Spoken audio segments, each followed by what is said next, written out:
श्री राम जय जय राम। श्री राम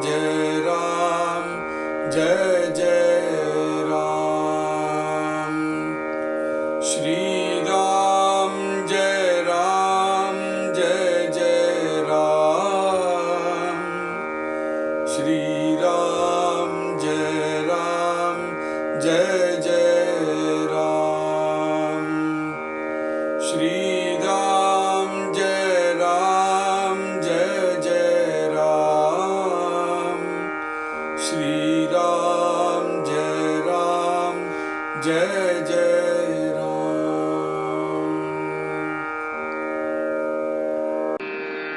जय श्री राम।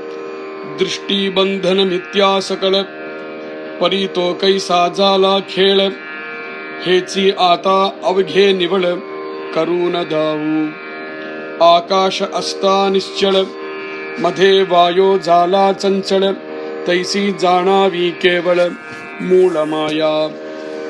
रूपवायोचे झाले तेने आकाश भंगले, ऐसे हे सत्य मानले नवचे की कदा। तैसी मूळ माया झाली आणि निर्गुणता संचली, येणे दृष्टांते तुटली मागील आशंका। वायू नवता पुरातन, तैसी मूळ माया जाण, साच म्हणता पुन्हा लीन होतसे। वायो रूपे कैसा आहे, तैसी मूळ माया पाहे, भासे परी ते न लाहे रूप तयेचे।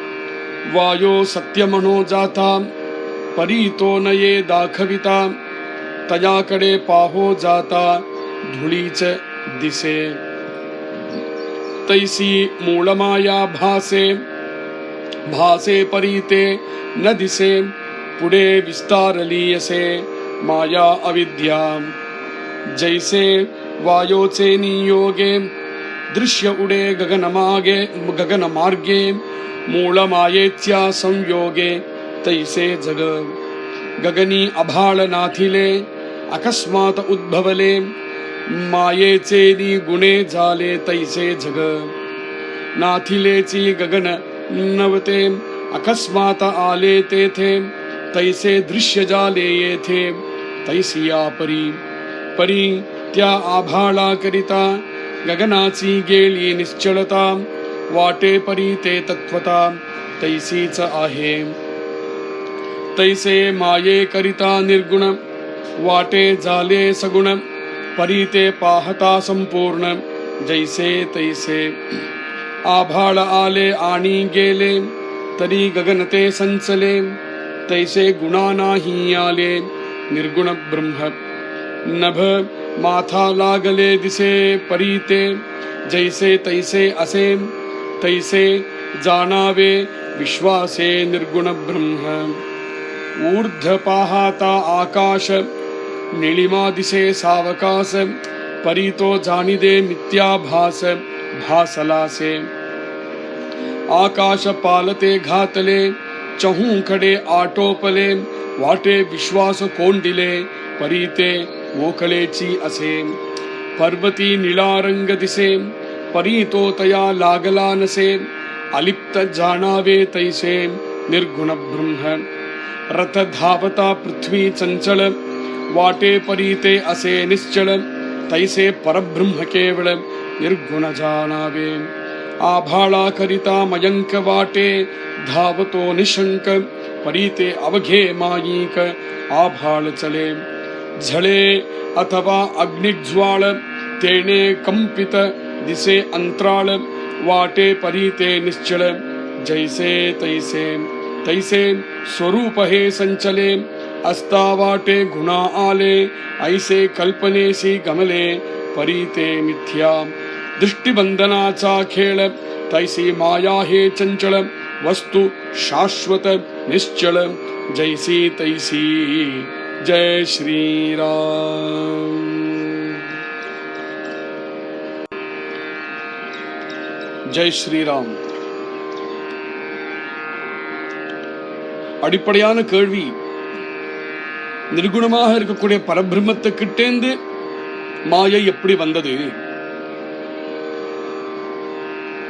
அதற்கு நேத்திக்கு நம்ம கேட்டது, மாயை அப்படிங்கிறது நம்ம பார்க்கறது மாயை, நம்ம உணர்றது மாயை. ஆனா எதனால இந்த மாயையை நம்ம உணர்றோம் அப்படின்னு பார்க்கும் பொழுது, இந்த மாயைக்கு உற்பத்தி ஸ்தானம் எது அப்படின்னு பார்க்கும் பொழுது மூலமாயா. அதுதான் நாம் எல்லோரும் அனுபவிக்கக்கூடிய மாயைன்னு எதை புரிஞ்சுட்டு இருக்கோமோ அப்பேற்பட்ட மாயை கிளம்பி வந்தது மூலமாயையிலேருந்து. மூலமாயைங்கிறது என்ன? பரபிரம்மம் மாதிரி தனியா ஒண்ணு இருக்கா அப்படின்னா மூலமாயைங்கிறது தனி இல்லை. மூலமாயை அப்படிங்கிறதும் மூல பிரம்மம் அப்படிங்கிறதும் மூல புருஷன் அப்படிங்கிறதும் ஒன்னே. அந்த மூல புருஷனுடைய சக்தி மூலமாயை. அந்த சக்தி என்னதுன்னு கூட நம்மளுக்கு தெரியாது, அகாதமானது. அந்த சக்தியை பத்தி நம்மளுக்கு ஒண்ணுமே தெரியாது. ஆனால் நம்மளுக்கு தெரிஞ்சது அந்த சக்தியுடைய ஒரு திவிலை நம்மளை ஆட்டி படைக்கக்கூடிய மாயை. அந்த மாயையை பார்த்தே பிரமிக்கும்னா அந்த மூல மாயை எப்படி இருக்கும் அப்படிங்கறது நேற்று சொன்னது கேட்டோம். அந்த பரபிரம்மத்துக்கு நாமமும் கிடையாது, ரூபமும் கிடையாது, நிர்குணபரமாகவே இருக்கக்கூடியது. ஆனா அப்பேற்பட்ட பரபிரம்மத்துக்கு நாமம், ரூபம், குணம் எல்லாமே நாம் அது கூட சேர்க்கிறோம் அப்படின்னா அது சேர்க்கிறதுக்கு காரணம் மாயை. அப்படின்னா ரூபம், நாமம் எல்லாமே மாயை அப்படிங்கிற விஷயத்துக்கு உட்பட்டதுதான். மாயையை தாண்டி போயிட்டோம்னா நாமம் ரூபம் ரெண்டும் மறைஞ்சே போயிடும்.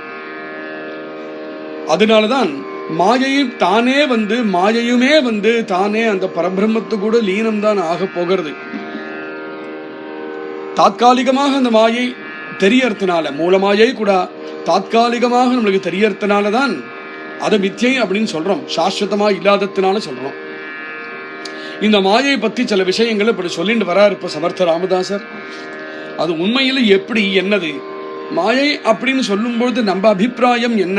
ஆனா இவர் என்ன சொல்றார் பார்த்தோமானால் ஆச்சரியமான விஷயங்களை சொல்றார். திருஷ்டிபந்தன மித்யா சகல. மாயை போய் மித்யைன்னு சொல்றியே, அந்த மித்யைன்னா என்னப்பா? அந்த மித்யை எப்படின்னா கண்ணாம்பூச்சி விளையாட்டு விளையாடுறோம்.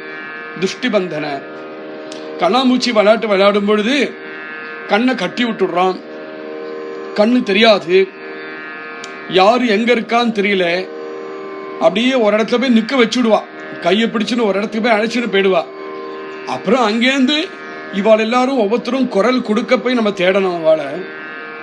அப்படி வரும்பொழுது தேடிட்டு வரும்பொழுது திடீர்னு நம்மளுக்கு நேர ஒரு டேபிள் வரலாம், இல்ல ஒரு மரம் வரலாம், போய் முட்டிக்கிற மாதிரி நேரலாம்.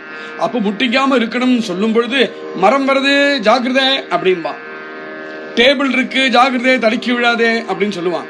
அப்படின்னு சொல்லும் பொழுது கண்ணை மூடிட்டு கண்ணை கட்டின்னு இருக்கோமே, நம்ம என்ன எண்ணிப்போம், நம்ம மனசுல எந்த எண்ணிக்கை வரும், எந்த எண்ணம் வரும்? நம்ம மனசுல ஒரு டேபிள் அல்லது ஒரு மரம், இல்ல அவன் என்ன சொல்லறானோ அவன் சொல்லக்கூடிய வஸ்து நம்ம மனசுல தோணும்.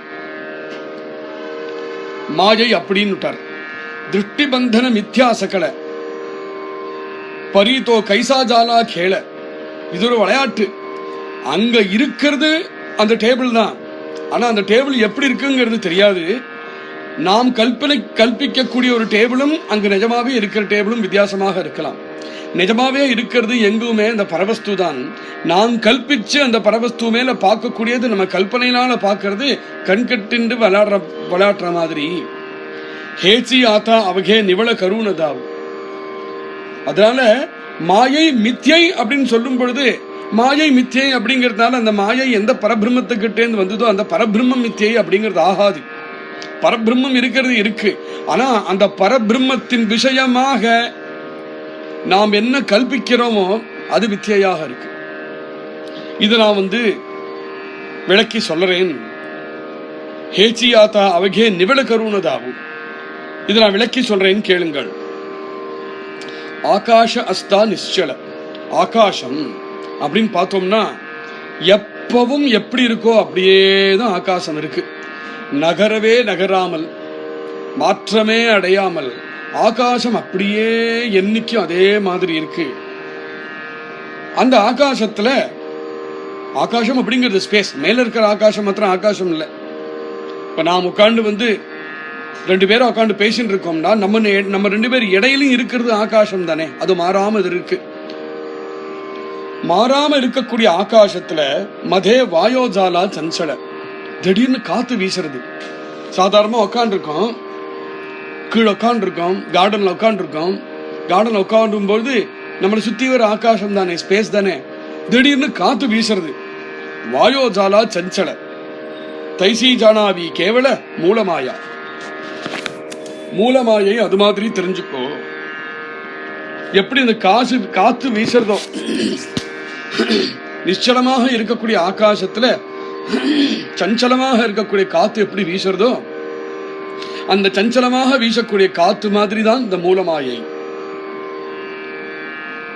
காத்து வீசுறது நீங்க சொல்றே, காத்து வீசிதுன்னு எப்படி தெரிஞ்சது? அடுத்த கேள்வி. ரூப வாயோச்சே ஜாலே, காத்துக்கு ஒரு ரூபம் உண்டான, காத்து வீசித்துன்னு சொல்றே, காத்துக்கு ரூபம் கிடையாது, அப்ப காத்து வீசித்துன்னு எப்படி தெரிஞ்சது? ஒரு கொஸ்டின் அது. ரெண்டாவது, இப்போ நீங்க உட்காந்துருக்கேள், கார்டன்ல தான் உட்காந்துருக்கேள், சுத்தி வர மரம் செடி கொடிகள்லாம் இருக்கு. உங்களுக்கும் மரம் செடி கொடிக்கும் அடுத்த பொருள் அங்க இருக்கோ, அதுக்கும் நடுவுல இருக்கிறது ஆகாசம்தான். காத்து வீசுறது இந்த ஆகாசத்துல தான் வீசுறது. அந்த காத்து வீசின பொழுது குளிர்ச்சியான காத்தை நீங்க உணர்றீர்கள். உங்களுடைய தோல்ல அந்த காத்து பட்ட போது குளிர்மையான காத்தோ இல்ல உஷ்ணமான காத்தோ காத்து அடிக்கிறது நீங்களும் உணர்றீர்கள். அது மாத்திரம் இல்லாம சுத்தி வட்டாரத்தை இருக்கக்கூடிய செடி கொடிகள்லாம் அசைகிறது, அந்த அசைவை பார்த்து காத்து அடிக்கிறது அப்படின்னு தெரிஞ்சுக்கிறேன். இப்படி இந்த காத்து அடிக்கும் பொழுது அந்த ஆகாசம் எங்க போச்சு? அந்த காத்து அங்க இதுவரையிலும் காத்து இருக்கல, இப்ப காத்து அடிச்சது, சோன்னு ஒரு காத்து அடிச்சது. அந்த காத்து அடிச்சதும் இந்த காத்து இந்த ஆகாசத்தை அடிச்சுட்டு போகிறதோ இல்ல, ஆகாசம் அங்கேயே இருக்கு. காத்து அடிச்சாலும் ஆகாசம் இருக்கு, அங்க காத்து வீசலைனாலும் ஆகாசம் இருக்கு. தேனே ஆகாச பங்களே ஐசேஹே சத்தியமாடலே நவச்சேகி கதா. காத்து அடிச்சதுனால ஆகாசம் பங்கம் பட்டுது, ஆகாசம் டிஸ்டர்ப் ஆச்சு அப்படிங்கிறது ஒரு நாளும் கிடையாது அல்லவா? காத்து அடிக்கிறது, ஆகாசம் எங்க இருந்ததோ அங்கதான் அந்த காத்து அடிச்சது. காத்து அடிச்சது சத்தியம்தான், ஆனா ஆகாசம் பங்கமாகாம இருந்ததும் சத்தியம்தான். அப்படிதான் மூல பரபிரம்மம் இருக்கு, அதுக்கு மேல இருக்கக்கூடிய மூலமாயா. பரபிரம்மத்தின் மேல இந்த மூலமாயை அடிக்கும் பொழுது எந்த விதத்திலையும் அந்த பரபிரம்மம் பங்கப்படாமல் ஆகாசம் போல அப்படியே இருக்கு. மூலமாயை மாத்திரம் ஏதோ வந்தது அப்புறம் போயிடுது. காத்து எப்படி வந்து அடிச்சுட்டு போயிடுதோ அது மாதிரி மூலமாயையும் வந்தது போச்சுன்னு இருக்கு. அப்போ எப்பவுமே இருந்துட்டு இருக்கிறது ஆகாசம், அப்பப்போ வந்து போகிறது காத்து. அப்படி இருக்கும் பொழுது பரபிரம்மம் எப்பவுமே இருக்கக்கூடிய ஆகாசம் மாதிரி இருக்கு. மூலமாயை அப்படிங்கிறது இந்த காத்து அடிச்சுட்டு போறதே அது மாதிரி சித்திர நேரம் இருந்துட்டு போயிடுற மாதிரி மூலமாயம் கொஞ்ச நேரம் இருந்துட்டு போகிறது. சாஸ்வதம் பரபிரம்மம் தான், சஞ்சலம் அசாஸ்வதம் அந்த மூலமாயை அப்படிங்கிறது இந்த உதாரணத்திலிருந்து தெரிஞ்சுக்கலாம். எப்ப சஞ்சலமாகவும் அசாஸ்வதமாகவும் இந்த மூலமாயை இருக்கோ, மாயை சத்தியம் இல்லை. சத்தியம் அப்படிங்கிறது எதுனா, எது எப்பவுமே எக்காரணம் கொண்டும் மாற்றப்படாமல் எப்பவும் இருக்குமோ அதுதான் சத்தியம். மாயை அப்பேற்பட்ட சத்தியமாக இல்லாதத்தினால் அதை மித்யைன்னு சொல்லணும். தைசி மூலமாயா ஜாலி ஆணி நிர்குணதா சஞ்சலி. நிர்குணமாக இருக்கக்கூடிய பரபிரம்மத்து மேல அந்த மூலமாயை சஞ்சாரம் பண்றதாம் இந்த காத்து போல. ஏனே திருஷ்டாந்தே துட்டலி மாகிற ஆசங்கா. இந்த திருஷ்டாந்தம் நான் சொன்னதுல உங்களுக்கு இதுக்கு முன்னாடி இந்த கேள்வி பதில் கிடைச்சிருக்கும்னு நினைக்கிறேன். ஏனே திருஷ்டாந்த துட்டலியும் ஆகிற ஆசங்கா. இப்போ இது வரைக்கும் இருந்த ஆசங்கா இப்போ இங்கேருந்து இல்ல. மூலமாயை ஏன் அசத்தியம், மூல புருஷன் ஏன் சத்தியம், அதுக்கு இந்த திருஷ்டாந்தம் சரியா போச்சு. இன்னும் அடுத்தது அப்புறமா இந்த மூல புருஷன் இந்த மூலமாயை எப்படி வந்ததுங்கிற அப்புறம் சொல்லுவோம். மேல சொல்றார், வாயு நவதா புராதன. இந்த காத்து எப்ப வந்தது? இப்ப வந்தது, இப்ப அடிச்சது. ஏற்கனவே அடிச்சுட்டே இருந்துதான் என்ன காத்து இல்லையே. ஏற்கனவே காத்து அடிச்சுட்டு இருக்கல, இப்பதான் காத்து வீச ஆரம்பிச்சது. அப்போ புராதனமாக இல்லை இந்த வாயு. புராதனமாக எது இருக்கு? எப்பவுமே எது இருந்துருந்தது? ஆகாசம் எப்பவுமே இருந்துருந்தது. எப்போ ஆகாசம் எப்பவுமே இருந்துட்டு இருந்ததோ அது புராதனமாக இருக்கு. பரபிரம்மம் எப்பவுமே இருந்துட்டு இருக்கு, அது புராதனம். தைசி மூலமாயா ஜான. காத்து இப்பதான் அடிச்சா மாதிரி மூலமாயை இப்ப வந்துட்டு இப்ப போச்சுன்னு இருக்கிறதுனால மூலமாயை புராதனம் இல்லை. காத்து மாதிரி சாட்ச மனதா புனாலீன ஹோத்தசே. இப்போ ஒண்ணு கவனிக்கணும் நீங்க. ஆகாசம் எங்க இருக்கு எங்க இல்ல? ரொம்ப அருமையான விஷயம் சொல்றாருங்க சமர்த்தர். ஆகாசம் இந்த இடத்து இல்லைன்னு உண்டா என்ன? இல்லையே. ஆகாசம் எங்கும் இருக்கு. காத்து தான் இங்க இப்ப அடிச்சது, அப்ப அடிக்கல. வேற ஏதோ இடத்துல இப்ப அடிக்கல, அப்புறம் அடிக்க போறது.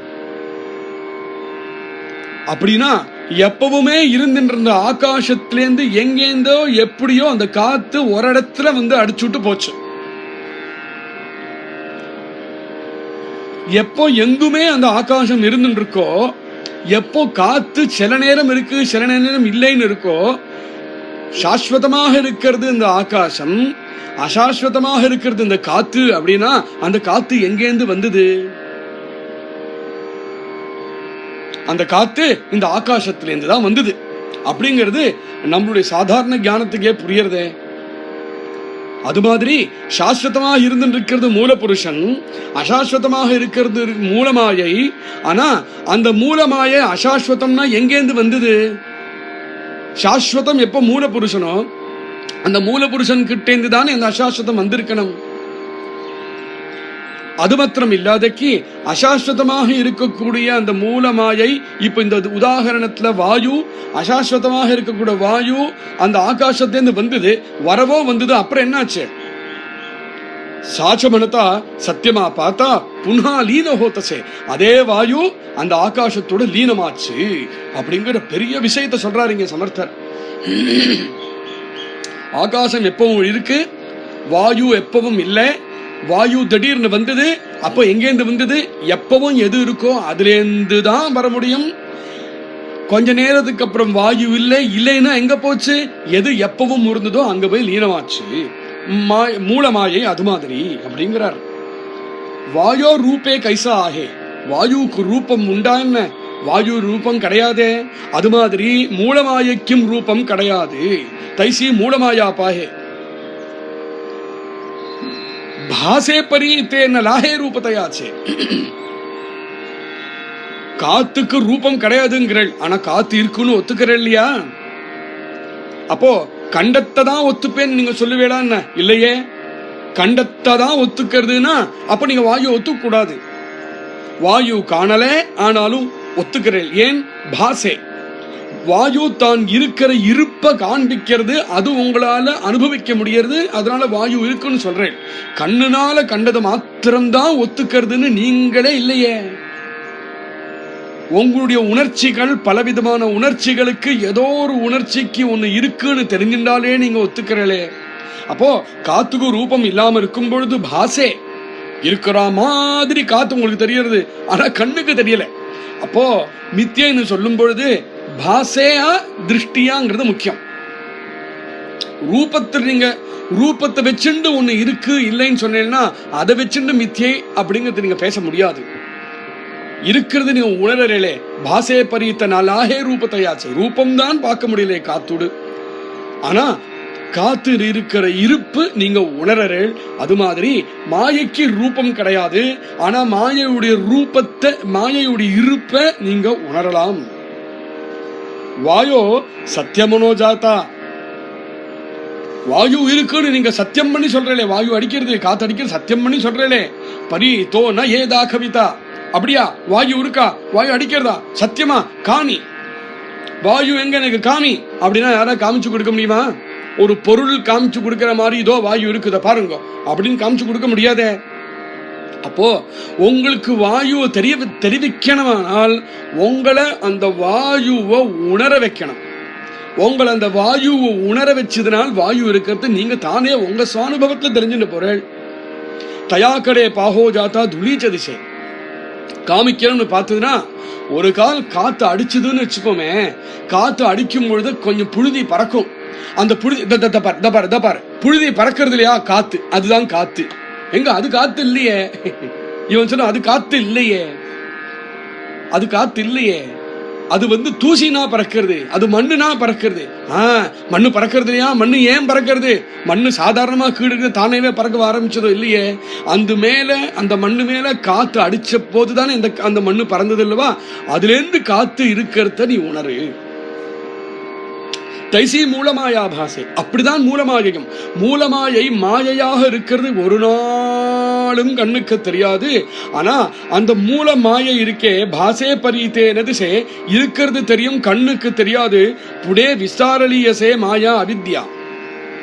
அந்த மூலமாயை மாயையாகவும் அவித்யாகவும் தான் விஸ்தாரமாக எங்கும் இருக்கு. ஜெய்சே வாயோச்சேனி யோகே திருஷ்ய உடே ககனமார்கே. அந்த காத்து அடிச்சதுனால ஒரு உணர்ந்த இலையோ, ஒரு துரும்போ, ஒரு பேப்பரோ பட்டு பட்டு பட்டு பட்டு பட்டுன்னு மேல பறந்து போகிறது காத்து அடிக்கும் பொழுது. அந்த காத்துல அடிக்கும் பொழுது எப்படி அது மேல் பக்கமாவோ அங்கும் இங்குமாவோ ஒரு இலையோ ஒரு பேப்பரோ பறக்கிறத பார்த்து இதோ காத்தடிக்கிறது நீ புரிஞ்சுக்கிறையோ. மூலமாயேச்சா சம்யோகே தைசே ஜெக. மூலமாயோட சம்யோகத்திலையும் இந்த லோகம் அப்படித்தான். காத்தடிச்சதுனால எப்படி இங்கும் அங்கும் எல்லாம் பறந்துதோ அது மாதிரி மூலமாயோடைய பிரபாவத்துல சிருஷ்டி ஸ்திதி சம்ஹாரம் நடக்கிறது. அந்த சம்யோகம், மூலமாயோடைய சம்யோகம் தான் இந்த ஜகத்து. அப்ப நீ பார்க்கக்கூடிய ஜகத்திற்கே சஞ்சலமாக இருக்கு. எப்படி அந்த இலை இங்கும் அங்கும் பறக்கிறதோ இந்த ஜகத்தும் இங்கும் அங்கும் அப்படியும் இப்படியும் மாற்றம் அடைஞ்சுட்டே இருக்கு. சிலப்போ இங்க இருக்கு, சிலப்போ அங்க இருக்கு, சிலப்போ இப்படி இருக்கு, சிலப்போ அப்படி இருக்கு. இங்கும் அங்கும் இருக்கிறதுங்கிறது மாற்றம் அடையிறது தானே. அந்த மாற்றம் அடையிறது இந்த ஜகத்து. ஏன்னா எதனால அதுனாக்கா, எப்படி காத்தடைச்சு அந்த இலையை பறந்ததோ, காத்துடைய பிரபாவத்தில் எப்படி இந்த இலை பறந்ததோ, மூலமாயாவுடைய பிரபாவத்துல இந்த ஜகத்து இப்படி இருக்கு. சிருஷ்டிஸ்திதி சம்ஹாரமே மூலமாயையுடைய பிரபாவம் தான். ககனி ஆபால நாத்திலே அகஸ்மாத் உத்பவலே மாயே சேனி குணஜாலே தைசே ஜெக. இப்போ மேல நோக்கி பாரு, ககனம் மேல ஆகாசத்தை பாரு. இப்ப ஸ்பேஸ் இப்படிங்கிற ஆகாசத்துல நம்ம மேல் நோக்கி பார்த்ததுன்னா மேல வானம் தெரியுது. அந்த ஆகாசத்தை பார்க்க சொல்றார். ககனி ஆபால நாத்திலே, அந்த ஆகாசத்தை பார்க்கும் பொழுது அகஸ்மாத் உத்பவலே, திடீர்னு என்ன ஆறுது, ஒரு மேகம் வருது. மேல பார்த்துட்டே இருக்கும், பிளெயின் ஸ்கை தான். திடீர்னு ஒரு வெள்ளையோ ஒரு மேகம் அங்கேருந்து முதன்னு வருது. அகஸ்மாத் எங்கேருந்து வந்தது? அது எங்கேருந்து வந்தது? அந்த ஆகாசத்திலேருந்து தான் வந்தது. அகஸ்மாத்தா வந்தது. மாயே சேனி குணே ஜாலே. கொஞ்ச நேரத்துக்கு அப்புறம் அதே ககனம், அதே மேகம் இருக்கு. அந்த வெள்ளையா இருக்கிற மேகம் கொஞ்ச நேரம் பிசிறு பிசிறா போறது. பெரிய மேகமா இருந்தது வெள்ளையா, கொஞ்ச நேரத்துக்கு அப்புறம் பிசிறு பிசிறு பிசிறா போச்சு. பிசிறு பிசிறா போய் திடீர்னு இல்லாம போயிடுது. எங்கேருந்து வந்தது, எங்க போச்சு? அந்த ககனத்திலேருந்து வந்தது, மேல இருக்கிற ஆகாசத்திலேருந்து வந்தது, அதுலயே லீனமாயிடுச்சு. அது மாதிரிதான் மூலமாயை. பரி தியாபாலா கரிதா ககனாச்சி கேலி நிச்சலதா. ஆனா அந்த மேகம் வந்துட்டு போச்சு, அந்த ஆகாசத்திலேருந்து உண்டாச்சு. அந்த மேகம் அந்த ஆகாசத்துக்குள்ளேயே லீனமும் ஆச்சு. உண்டான போதும் அந்த ஆகாசத்துக்கு எந்த குறைவுபாடுமாகல, லீனமானும் பொழுதும் அந்த ஆகாசம் அதுக்காக பெருகி போகவும் இல்லை. அது நிச்சலமா அப்படியே இருக்கு. தன்கிட்ட எதுவும் குறையல, எதுவும் கூடல. அது மாத்திரம் இல்ல, தான் அங்கேயே அப்படியே நிச்சலமாக இருக்கு. அந்த மேகம் வந்துட்டு போனதுனால அந்த ஆகாசத்துக்கு எந்த எஃபெக்டும் ஆகல. வாட்டே பரீதே தத்துவதா தைசேச்சி நாகே. ஆனா அப்படி பார்த்தா தோணுறதோ, மேல பார்த்ததுன்னா முதந்துண்டு போறது அந்த மேகம். மேகத்தை பார்த்ததுன்னா ஆகாசம் மிதக்கிற மாதிரி இருக்கு. ஆகாசத்தை பார்த்தோம்னால் மேகம் மிதக்கிறது அப்படிங்கிறது தெரியறது. அது மாதிரி மாயையை நீ பார்த்தையானால் பிரம்மம் விகாரப்படுறதுன்னு சொல்லுவே. பிரம்மத்தை பார்த்தையானால் உண்மையான விகாரம் இந்த மாயை கிட்டுதான் இருக்குன்னு உணர்வே. எப்பேற்பட்ட ஒரு பாடத்தை சொல்லி தராரு இங்க சமர்த்தர். இது மாதிரி விஷயங்கள் அவர் சொல்லி தரதுக்கு அந்த கிருத்தஜதைக்கு நம்ம எதுவும் பண்ண முடியாது. தைசே மாயை கரித்தா நிர்குண. மாயை என்னைக்குமே மாயே கரிதா நிர்குண வாட்டே ஜாலே சகுண. நிர்குணமாக இருக்கக்கூடிய மூலபுருஷன் மாயையுடைய பிரபாவத்தினால சகுணமாக ஆனா மாதிரி தெரியறது. அதுக்கு காரணம் என்ன? ஒன்று குறிக்கோள் மாயையில் இருக்கிறதுனால. குறிக்கோள் பரபிரம்மத்துக்கிட்ட இருந்ததுன்னா அது ஆகாது. பரி தே பாகதா சம்பூர்ண ஜெய்சே தைசே. பிரம்மம் என்னைக்கு மாறாமல் எந்த மாற்றமும் அடையாமல் என்னைக்குமே அப்படியே இருக்கும். ஆபாள ஆலே கேலே. இது ஒன்று புரிஞ்சுக்கணுமானால் கொஞ்ச நேரம் ஆகாசத்தை மேல பாரு. மேகம் வரும் போகும் வரும் போகும். பரி ககனத்தே சஞ்சலே. ஆனா அந்த ஆகாசம் மேல அப்படியே இருக்கு. தைசா குணானாகியாலே நிர்குண பிரம்ம. குணங்கள்லாம் வரது போறதுன்னு இருக்கும். அதெல்லாம் பிரம்மத்தை தொடவே தொடாது. அது நிர்குணமாகவே இருந்துட்டு இருக்கும் சாஸ்வதமாக. நப மாதாலாகலே திசே பரீதே ஜெய்சே தைசே அசே. ஜெய்சே தைசே ஜானாவே விஸ்வாசே நிர்குண பிரம்ம. மழைக்காலம் வருது. சாதாரண நாளே வெள்ள பஞ்சு மாதிரி வரக்கூடிய மேகம் ஒன்னும் மழைக்காலத்தை உருண்டு திரண்டு கருமேகம் வருது. அந்த கருமேகம் வந்து இடிக்கிறது, மின்னறது பார்த்துதுன்னா அந்த ஆகாசத்தை இடிச்சு பிளந்து எடுக்கும் போல இருக்கு. நப மாதாலாகலே திசையா போச்சு. ஆகாசம் ரெண்டா போச்சுன்னு உண்டான்னு என்னதான் இடிக்கட்டுமே, எப்பேற்பட்ட மேகம் தான் வரட்டுமே, எப்பேற்பட்ட மின்னல் தான் அடிக்கட்டுமே. பரீதே ஜெய்சே தைசே அசே. ஆகாசம் அப்படியே தான் இருக்கு.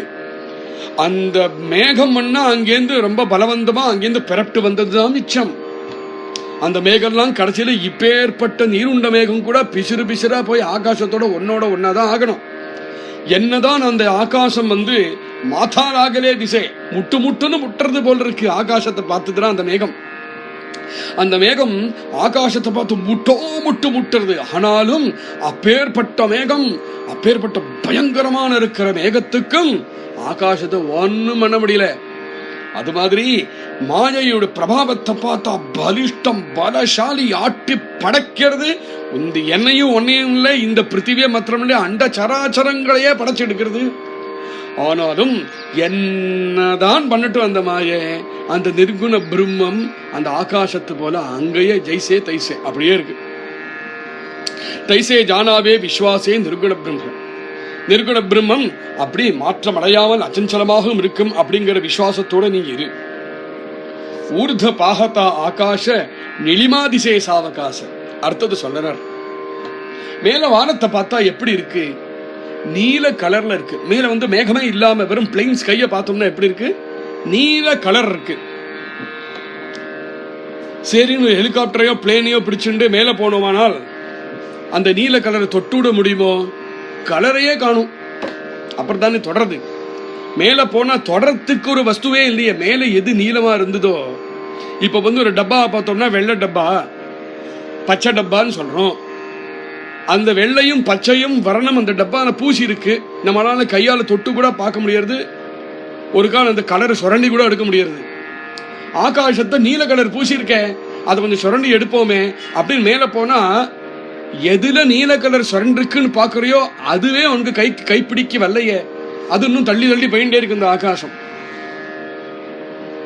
அந்த நீல கலரை ஒன்னால தொடவும் முடியல, சுரண்டி எடுக்கவும் முடியல இல்லையா? ஏன்? ஏன்னா அந்த நீல கலர் அந்த ஆகாசத்தை தொடவே இல்லை. அதனால அந்த ஆகாசம் ஒரு பொருளாக இருந்து அந்த பொருளுக்கு மேல நீல கலர் பூசிருந்தா நீ இதை தொட்டிருக்கலாம், பார்த்திருக்கலாம், சுரண்டி எடுத்திருக்கலாம். ஆனா அந்த ஆகாசம் பொருளே இல்லை, ரூபமே இல்லை. ஆனால் அது மேல கலர் தெரிகிறது. நீலிமா திசே, அதுல இருந்து நீல கலர் தெரியறது. ஆனால் பரி தோ ஜானிஜே மித்யா பாச பாசலாசே. போய் தொடுவோம், சுரண்டி எடுப்போம், பார்த்தோன்னா கொஞ்சம் தடவி பார்ப்போம் பார்த்தா ஆகாசத்தையும் தொட முடியல. அந்த நீல கலர் மேல போனாலும் நீல கலரையே பார்க்க முடியல. அது இன்னும் நம்மளுக்கு மேல இருக்கு. நம்ம இங்கேருந்து பார்த்த போது 10,000 அடிக்கு மேலேயே நீல கலர் தெரிஞ்சது. சரி, 10,000 அடிக்கு மேல போனோம்னா அங்க போய் நீல கலர் பார்ப்போம்னா இன்னும் 10,000 அடி மேல தெரிகிறது. நீ போக போக ஒன்னால வந்து அந்த நீல கலரை தொடவே முடியல. அப்படின்னா என்ன? அந்த நீல கலர் இருந்திருந்துதான் நீ தொட்டிருப்ப. ஆனால் நீல கலர் இருக்கிற மாதிரி இருக்கிறதுனால நீல கலரை தொட முடியல இல்லையா? அதுதான் பாச அப்படிங்கிறார். பரிதோ ஜானித்தே மித்யா பாச. இருக்கிற மாதிரி எது தெரியறதோ அது மித்யை. இப்ப புரியறதா அந்த லோகம்? இப்ப இந்த லோகம் புரியறதா? லோகத்தை மித்தியன்னு சொல்றதுக்கு காரணம் புரியறதா? நீ இன்னைக்கு என்ன ஒரு பொருளை கையில தொட்டு விட்டேன் அதனால தொட்டதாக நினைச்சுக்காதே. இந்த பிரபஞ்சத்தை உன்னால தொடவே முடியாது. எல்லாம் பாசதான், எல்லாம் மித்யாதான், பாசலாசை, எல்லாம் ஒரு தோற்றம், ஒரு ப்ரொஜெக்ஷன் தான் எல்லாமே. அதுக்குள்ள இருந்துட்டே நீ தொடர, அவ்வளவுதான் விஷயமே தவிர நீயே ஒரு தோற்றம் தானே. அப்புறம் தானே அதை நீ தொடர்றதுக்கு. ஆகாஷ பாலத்தே காத்தலே, ஆகாசத்தை பார்த்தா எப்படி இருக்கு? இங்கும் அங்கும் எங்கும் ஆகாசம் இருக்கு. ஆகாஷ பாலத்தே காத்தலே, மேல போய் பார்த்ததுன்னா எங்கும் ஆகாசம் தெரியறது. சஹூக்கடே ஆட்டோப்பலே பார்த்ததுன்னா எல்லாம் 4 பக்கமும் தெரியறது ஆகாசம். வாட்டே என்ன தோன்றது? விஸ்வாச கோண்டிலே, இந்த ஆகாசம் இந்த விஸ்வத்தையே முழுக்க அப்படியே ஒரு போர்வையால போத்தி விட்டா மாதிரி இந்த விஸ்வத்தையே முழுக்க ஆகாசம் என்கின்ற போர்வையால போத்தி விட்டுருக்கு அப்படின்னு தான் தோணுறது. ஏன்னா எங்க இருக்கு அந்த ஆகாசத்துக்குள்ளதான் நம்ம இந்த பிருத்திவியையே பார்க்கிறோம். பிருத்திவிக்கு வழியில போனாலும் இருக்கக்கூடிய நட்சத்திரங்களோ சந்திரமாவோ சூரியனோ தாரா மண்டலங்களோ எல்லாமே அந்த ஆகாசத்துக்குள்ளேயே இருக்கு. அப்ப என்ன தோன்றதுன்னா ஆகாசம் என்கின்ற போர்வை எல்லாத்தையும் போத்தி மூடி அதுக்குள்ள எல்லாத்தையும் வச்சுட்டு இருக்கு அப்படின்னு தோன்றது. ஆனா என்ன ஆகுறது உண்மையா பார்த்தா? பரீத்தே மோக்கலையே சே. சரி, அப்ப இந்த போர்வையை போத்திருக்க அந்த போர்வையை கிழிச்சுட்டு போயிட முடியுமோ வெளியிலனாக்கா? போர்வையை கிழிச்சுட்டு போர்வைக்கு போர்வை இருந்தாதானே கிழிச்சுட்டு போறது. ஆகாசம் போர்வை மாதிரி இருக்குன்னு உன்னுடைய தோற்றம். ஆனா அந்த ஆகாசம் எந்த பக்கம் திரும்பினாலும் எப்படி போனாலும் போயிண்டே இருக்கும், முடிவே இல்லாத அகண்டமாக அனந்தமாக இருக்கக்கூடிய ஆகாசம். பர்வதி நிலாரங்க திசை, எட்டக்கேந்து வரோம், எங்கேந்தோ வரோம். பார்த்துதுனா எதிர்க்க ஒரு பர்வதம் இருக்கு, ஒரு பெரிய மலை இருக்கு. ரொம்ப தள்ளி பார்க்கிறோம், எவ்வளவோ கிலோமீட்டர் தள்ளி இருக்கும் பொழுது அந்த மலை தெரியறது. பார்க்கும் பொழுது எப்படி இருக்கு? பர்வத்தியின் நிலாரங்க திசை. அந்த பர்வதத்துடைய கலர் என்ன கலர்? ப்ளூ கலரா தெரியுது. இந்த பர்வதம் என்னைக்காவது ப்ளூவா இருக்குமா? பரி தோ தயா லாகலா நசே, பக்கத்துலவே பார்த்ததுன்னா அந்த ப்ளூ கலரை காணும். பர்வதத்தில் இத்தனை நேரம் ப்ளூ கலர் தெரிஞ்சதே, அந்த ப்ளூ கலர் எங்க போச்சு? பார்த்ததுன்னா அந்த ப்ளூ கலரையே காணும் அங்க.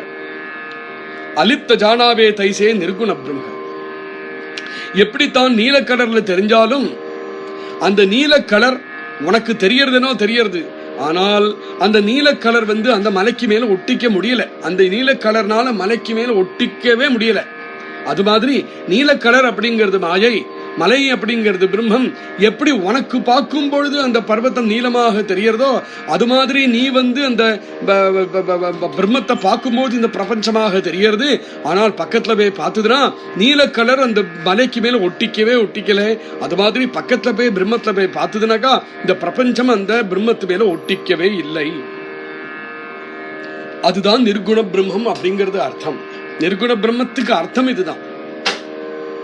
ரத தாவதா பிருத்திவி சஞ்சலா. அடுத்தது ஒரு உபமானம் சொல்றார். அவருடைய காலத்துல ரதம் தானே வாகனமாக இருந்தது, அதனால ரதம் சொல்றார். இன்னைக்கு காலத்துல காரு ட்ரெயின் பஸ் எதான எடுத்துக்கலாம். காரோ ட்ரெயின்லயோ போறோம், நம்ம ரதத்துல போகிறோம். பார்த்ததுன்னா நம்மளை கீழே எட்டி பார்த்தா போறோம். பார்த்ததுன்னா கீழே இருக்கிற நிலம் இருக்கே டக்கு டக்கு டக்கு டக்கு டக்கு பின் பக்கமா ஓடிட்டு போயிட்டே இருக்கு.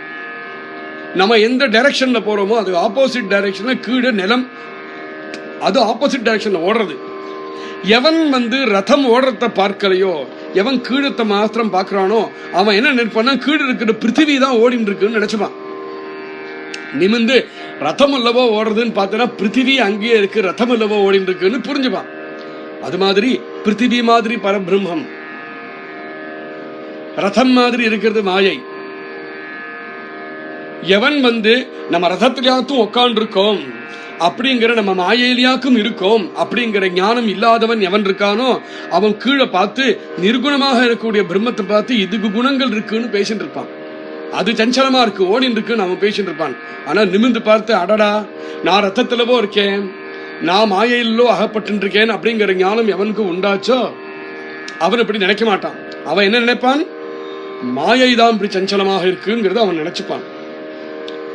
அது மாதிரி அப்படிங்கிறார் சமர்த்த ராமதாசர்.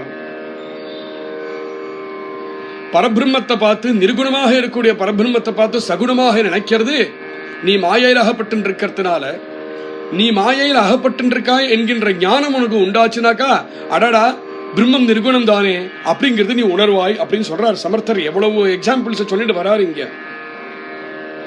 ஆபாளா கரிதா மயங்க, அது மாதிரி மேல ஆகாசத்தை பார்க்கும்பொழுது பூர்ணச்சந்திரன் தக தக தக தகன்னு பூர்ணச்சந்திரன் குளிர்மையா இருக்கார் மேல. ஆபாளா கரிதா மயங்க வாட்டே தாபத்தோ நிஷங்க, திடீர்னு என்ன ஆகிறது, மேல ஒரு மேகம் வருது. அந்த மேகம் சந்திரன் அப்படி தாண்டின்னு போகிறது. மேகம்தான் சந்திரனை தாண்டின்னு போகிறது அப்படிங்கிற ஞானம் இருந்ததுனால் சந்திரன் இருக்கிற இடத்துலயே இருக்கிறான் அப்படிங்கறதையும் உணர்வ. ஆனா சிலப்போ என்ன ஆகும், பெரிய மேகமா இருக்கும், நம்ம கண்ணுக்கு எட்டத்தை விட இன்னும் பெரிய மேகம் வந்ததுன்னா அந்த மேகத்துக்குள்ள சந்திரன் தான் அந்த மேகத்துக்குள்ள புகுந்து வெளியில வரான்னு நம்ம காவியங்கள்ல சொல்லும் பொழுது அப்படித்தானே சொல்லுறோம். காவிய ரசமே அப்படித்தானே. அதனால சந்திரன் தான் அந்த மேகத்துக்குள்ளும் வழியிலும் போயிட்டு வரான் அப்படின்னு சொல்றா இல்லையா. உண்மை அதான். உண்மை சந்திரன் அங்கும் இங்கும் போகலையே, உண்மை ஆகாசம் தான் அங்கும் இங்கும் போகிறது, அல்ல மேகம் தான் அங்கும் இங்கும் போகிறது. எப்படி சந்திரன் ஒரே இடத்துல இருந்துட்டு சந்திரன் மேலேந்து அந்த மேகம் போகும் பொழுது சந்திரன் போகிற மாதிரி ஒரு தோற்றம் உண்டாகிறதோ, நிர்குணமாக இருக்கக்கூடிய பரபிரம்மம் இருக்கே அது மேலேந்து மாயை அது மேலேந்து சஞ்சாரம் பண்ணும் பொழுது நிர்குண பிரம்மம் சகுணமாச்சோ அப்படின்னு தோணுறது. எவ்வளவு அருமையான உபமானம் இது. பரீத்தே அவகே மாயீக ஆபாள சலே, ஆபாளன மேகம், மேகம் தான் போயிட்டு இருக்கு. மயங்க அப்படிங்கிறது சந்திரன், சந்திரன் அங்கேயே இருக்கு. ஆனா சந்திரன் போகிற மாதிரி இருக்கே, இதுதான் மாய. ஜலே அத்தவா அக்னி ஜ்வால தேனே கம்பித்த திசை அந்தரால வாட்டே பரீதே நிச்சல ஜைசே தேசே. ஒரு இடத்துல ஒரு ஹோமம் நடக்கிறது. ஹோமம் நடக்கும்போது அக்னி ஜுவாலை வருது. அதுல இருந்து அந்த ஜுவாலைக்கு கொஞ்சம் மேல பார்த்தோம்னா அது மேல இருக்கக்கூடிய ஸ்பேஸ் ஆகாசம் அப்படியே அசைஞ்சுன்னு இருக்கும். அது மாதிரி நல்ல கோடை வெயில், கோடைகால வெயில், கோடைகாலமல்ல இருக்கக்கூடிய வெயில் எட்டக்கேந்து நம்ம தெருவை பார்த்தோமானால் அந்த தெருவுக்கு மேல இருக்கிற ஆகாசம் அப்படி வேவி வேவியா இருக்கும், அசைஞ்சுன்னு இருக்கும். அந்த ஆகாசம் உண்மையா அசைஞ்சுன்னு இருக்கா என்ன? இல்ல. அக்னி ஜுவாலையிலேந்து வரக்கூடிய தூம்ரம் இருக்கே, அந்த புகை இருக்கு இல்லையா, அந்த புகை அசைஞ்சுன்னு இருக்கும் பொழுது புகைய பார்க்காததுனால ஆகாசம் அசைகிறதுன்னு தோன்றது. ஆனால் ஆகாசத்துல நம்ம திருஷ்டி பிக்ஸ்டா இருந்ததுன்னா புகைதான் அடிக்கிறதுன்னு புரிஞ்சுப்போம். அது மாதிரி வெயில் காலத்துல கீழேந்து அடிக்கக்கூடிய அந்த அக்னினால சூரியனுடைய ஹீட்னால கீழேந்து வரக்கூடிய அந்த வெயிலேந்து வரக்கூடிய அந்த ஸ்டீம் இருக்கே, அந்த ஸ்டீம் வரத்தினால மேல இருக்கக்கூடிய ஆகாசம் அசையற மாதிரி தோன்றது. அது அங்கிருந்து வரக்கூடிய ஸ்டீம்ல நம்மளுக்கு திருஷ்டி இருக்கிறதுனால. ஆனால் அதே சமயத்துல அந்த வெப்பத்துல நம்மளுக்கு திருஷ்டி இல்லாமல் ஆகாசத்தை திருஷ்டி வச்சோம்னா ஓஹோ இது வெப்பம் அல்லவோ அப்படின்னு தெரிஞ்சுப்போம். தைசே ஸ்வரூப ஹே சஞ்சலே அஸ்தாவாட்டே குணா ஆலே. அது மாதிரி பரபிரம்மஸ்வரூபத்தின் மேல மாயை சஞ்சாரம் பண்ணறது. அந்த சஞ்சாரம் பண்ணக்கூடிய மாயைய மாயை அப்படின்னு பார்த்து தெரிஞ்சினோமானால் ஸ்வரூபம் சஞ்சாரம் இல்லாமல் அப்படியே இருக்குன்னு தெரிஞ்சுப்போம். ஆனால் நாம் எல்லோருமே அந்த மாயையில் அகப்பட்டு இருக்கிறவர்களாக இருக்கிறதுனால மாயையை ரியலைஸ் பண்ணாமல் நம்ம பரபிரம்மத்தை பார்க்கும்பொழுது அது சஞ்சலமா இருக்கேன்னு தோணுறது. ஸ்வரூபஹே சஞ்சலே, ஸ்வரூபத்து மேல மாயை தான் சஞ்சாரமாகிறது. அஸ்தாபாட்டே குணா ஆலே, அந்த மாயையுடைய சஞ்சாரத்தை வச்சுட்டு அந்த பரபிரம்மத்தை பார்க்கும் பொழுது பலவிதமான குணங்கள் அந்த பரபிரம்மத்துக்கு இருக்கிற மாதிரி நாமே கணக்க போடுறோம். ஐசே கல்பனேசி, நம்ம கல்பனை தான் அதுக்கு காரணம். கமலே, நம்ம கல்பனைக்கு அப்படிதான் போய் உட்காருது. ஆனால் என் அப்பனே பரீதே மித்யா, அது அவ்வளவும் மித்யைடா, அது அவ்வளவும் மித்யைடா. எவ்வளவு அழகா பரிவோட பேசுறார் சமர்த்தர். இதுதான் கண் கட்டி கண்ணாம்பூச்சி விளையாடுற விளையாட்டு அப்படிதான் ஆரம்பிச்சார் இன்னைக்கு. திருஷ்டி பந்தனாச்சா கேள, கண்ணை கட்டி விட்டு கண்ணாம்பூச்சி விளையாடுற விளையாட்டுதான் இதுதான். எது இல்லையோ அது இருக்கிற மாதிரி நம்மளுக்கு தெரியும். தைசி மாயாகே சஞ்சல, எப்பவுமே சஞ்சலமாக இருக்கக்கூடியது இந்த மாயை தான். வஸ்து அதாவது பரவஸ்து சாஸ்வத நிச்சல. பரவஸ்து அப்படிங்கிறது என்னைக்குமே சாஸ்வதமாக இருக்கும், என்னைக்குமே நிச்சலமாக இருக்கும். ஜெய்சி தைசி, எப்போலேந்தோ எப்படியோ இருந்ததோ அன்னிப்போலேந்து எப்போ வரைக்கும் அப்படியே இருக்கும். ஜெய்சி தைசி அப்படின்னு சொல்றார். அருமையான திருஷ்டாந்தங்களை சொல்லிண்டு சமர்த்தராமதாசர் நம்மளை அழைச்சிட்டு போயின்னு இருக்கார் இந்த அருமையான வேதாந்த ஞானத்துல. மேல நாளைக்கு சமணம் பண்ணுவோம். ஜெய் ஸ்ரீராம். ஸ்ரீராம் ஜெய ராம் ஜெய ஜெய ராம். ஸ்ரீராம் ஜெய ராம் ஜெய ஜெய ராம். ஸ்ரீராம் ஜெய ராம் ஜெய ஜெய ராம். ஸ்ரீராம் ஜெய ராம் ஜெய ஜெய ராம். ஹரே கிருஷ்ணா கிருஷ்ண